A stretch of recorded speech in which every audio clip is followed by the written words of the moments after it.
மதுபான சாலை அனுமதி பத்திர விவகாரம்.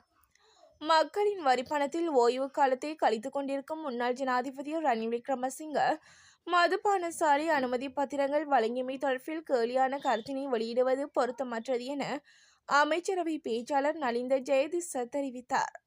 ரணில் விக்ரமசிங்கவின் சகாக்கள் மற்றும் முன்னாள் அமைச்சர்களால் நடத்தி செல்லப்பட்ட மதுபான சாலைகளால் வழங்கப்படவுள்ள 7 பில்லியன் ரூபாய் வரிப்பணத்தை வசூலிப்பதற்கு அரசாங்கம் நடவடிக்கை எடுத்துள்ளதாகவும் அவர் சுட்டிக்காட்டினார். அமைச்சரவை தீர்மானங்களை அறிவிக்கும் ஊடகவியலாளர் மாநாடு நேற்று இடம்பெற்ற போது அவர் இந்த விடயத்தை குறிப்பிட்டார். அதிக விலைக்கு அரிசி விற்ற 50 பேர் கைது. கட்டுப்பாட்டு விலையை விட அதிக விலைக்கு அரிசி விற்பனை செய்த 50 கடைக்காரர்களுக்கு எதிராக நேற்று நடவடிக்கை எடுக்கப்பட்டுள்ளதாக நுகர்வோர் அதிகார சபை தெரிவித்துள்ளது. அதே சமயம் கட்டுப்பாட்டு விலைக்கு அப்பால் அரிசியை விற்பனை செய்பவர்களை கைது செய்யும் நடவடிக்கையும் இருப்புகளை மறைத்து வைத்திருப்பவர்களை கைது செய்யும் நடவடிக்கையும் இன்று முதல் விஸ்தரிக்கப்பட உள்ளதாக அதன் பணிப்பாளர் அசேல பண்டார குறிப்பிட்டார். அதிதீவிர சிகிச்சை பிரிவில் சிவாஜிலிங்கம். அதிதீவிர சிகிச்சை பிரிவில் அனுமதிக்கப்பட்டுள்ள முன்னாள் நாடாளுமன்ற உறுப்பினர் சிவாஜிலிங்கம் உடல்நிலையில் சிறிது முன்னேற்றம் ஏற்பட்டுள்ளதாக தகவல் வெளியாகியுள்ளது. தமிழ் தேசிய கட்சியின் பொதுச் செயலாளரான சிவாஜிலிங்கம் கடந்த சனிக்கிழமை கொழும்புக்கு மருத்துவ பரிசோதனைக்காக சென்றிருந்த நிலையில் திடீரென உடல்நிலை பாதிப்புக்குள்ளானது. இதனையடுத்து கொள்ளுப்பிட்டியில் அமைந்துள்ள தனியார் வைத்தியசாலையில் சேர்க்கப்பட்டு அதிதீவிர சிகிச்சை பிரிவில் சிகிச்சை பெற்று வருகிறார். இந்நிலையில் அதிதீவிர சிகிச்சை பிரிவில் செயற்கைக்காக சுவாச கருவியின் உதவியுடன் சிகிச்சை வழங்கப்பட்டு வருவதாக தெரிவிக்கப்படுகிறது. வடக்கில் கொட்டி தீர்க்கப் போகும் மழை. இலங்கையின் வடக்கில் பலத்த மழைக்கு வாய்ப்புள்ளதாக வளிமண்டலவியல் திணைக்களம் கூறியுள்ளது.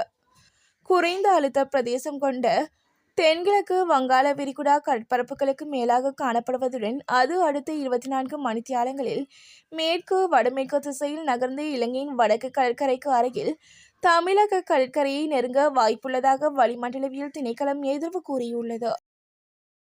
மின் கட்டண குறைப்பு தொடர்பான அமைச்சரவை தீர்மானம். மின் கட்டணத்தை 33% குறைக்க முடியும் என்ற தமது நிலைப்பாட்டில் எவ்வித மாற்றமும் இல்லை என அமைச்சரவை பேச்சாளர் நலிந்த ஜெயதிச தெரிவித்தார். நேற்று இடம்பெற்ற அமைச்சரவை தீர்மானங்களை அறிவிக்கும் ஊடகவியலாளர் மாநாட்டில் அவர் இதனை தெரிவித்தார். மேலும் மின்சார சபை ஊழியர்களுக்கு எந்தவித விசேட கொடுப்பனவையும் வழங்காமல் இருப்பதற்கும் தீர்மானிக்கப்பட்டுள்ளது.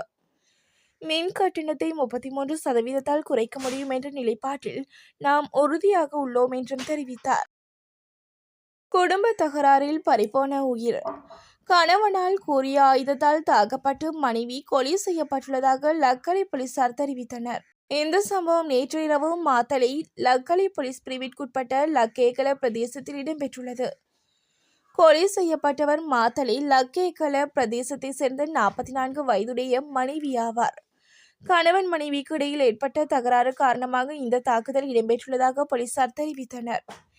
இதனை அடுத்து சந்தேக நபரான கணவன் போலீசாரால் கைது செய்யப்பட்டு மேலதிக விசாரணைகளை லக்கரை போலீசார் மேற்கொண்டு வருகின்றனர். போலீசாரின் அதிரடி நடவடிக்கை. பெண்ணை மோத வந்த கார் மீது துப்பாக்கிச் சூடு. கொழும்பு கடுவல போலீஸ் நிலையத்திற்கு அருகில் இன்று அதிகாலை பெண்ணொருவரை மோத வந்த கார் மீது போலீசார் துப்பாக்கி பிரயோகம் நடத்தியுள்ளனர். பெண்ணொருவர் கடுவலை போலீஸ் நிலையத்திற்கு தொலைபேசி அழைப்பெடுத்து தான் மோட்டார் சைக்கிளில் வருவதாகவும் தன்னை காரொன்று விபத்தை ஏற்படுத்த கொள்வதற்காக பின்தொடர்வதாகவும் தெரிவித்துள்ளார். போலீஸ் நிலைய பொறுப்பதிகாரியின் ஆலோசனைக்கு அமைய உடனடியாக செயற்பட்ட போலீஸ் நிலையத்தின் இரவு கடமைக்கு பொறுப்பான அதிகாரியும் பிரதான வாயிலில் இருந்த போலீஸ் உத்தியோகத்தரும் வீதிக்கு வந்து தயாராக இருந்த நிலையில் மோட்டார் சைக்கிளுக்கு பின்னால் அதிவேகமாக பின்தொடர்ந்து வந்த காரை நிறுத்த முற்பட்டனர். எனினும் காரின் சாரதி போலீஸ் அதிகாரிகளை மோதிவிட்டு தப்பி சென்றுள்ளதாக தெரிவிக்கப்படுகிறது. அந்த நேரத்தில் போலீஸ் நிலையத்தில் கடமையாற்றிய அதிகாரி ஒருவர் காரை நோக்கி துப்பாக்கியால் சுட்ட போதும் கார் தப்பி சென்றுள்ளது. தற்போது குறித்த 38 வயதுடைய பெண் போலீஸ் பாதுகாப்பில் வைத்தியசாலையில் அனுமதிக்கப்பட்டுள்ளார். கார் மற்றும் சாரதியை கைது செய்ய பல விசாரணை குழுக்கள் ஈடுபட்டுள்ளன. இந்திய கடற்தொழிலாளர்கள் குறித்து அனுரவிடம் முன்வைக்கப்பட்ட கோரிக்கை. இலங்கை கடற்பரப்புக்குள் அத்துமீறி கடற்தொழிலில் ஈடுபடும் இந்திய கடற்தொழிலாளர்கள் தொடர்பில் ஜனாதிபதி அனுரகுமார திசாநாயக்கவுக்கு யாழ் மாவட்ட கடல் தொழிலாளர் கூட்டுறவு சங்கத்தின் சம்மேளன தலைவர் அந்தோணி பிள்ளை மரியதாஸ் கோரிக்கையொன்றை விடுத்துள்ளார். அதன்படி இலங்கை கடற்பரப்புக்குள் அத்துமீறி கடல் தொழிலில் ஈடுபடும் இந்திய கடற்தொழிலாளர்கள் குறித்து ஜனாதிபதி அனுர இந்திய பிரதமருடன் கலந்துரையாடி முற்றுப்புள்ளி வைக்க வேண்டும் என கோரிக்கை முன்வைக்கப்பட்டுள்ளது.